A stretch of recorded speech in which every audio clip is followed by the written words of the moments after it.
Aktibo ka bang nakikibahagi sa loob ng banal na misa?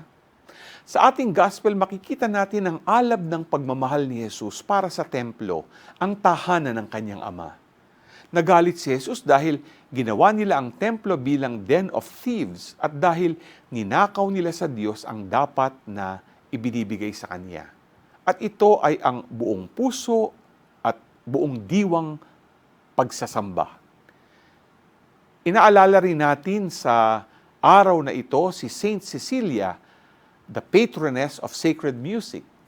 Even though she faced martyrdom, she offered to God great devotion and love.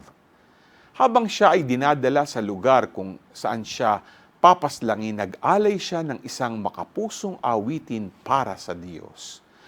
Tulad ng templo at ng sacred music na kapwa naglalapit sa atin sa Diyos, let us offer true worship that honors and glorifies God. At ito ay magagawa natin sa aktibong pakikilahok sa ating mga banal na misa. G ka ba?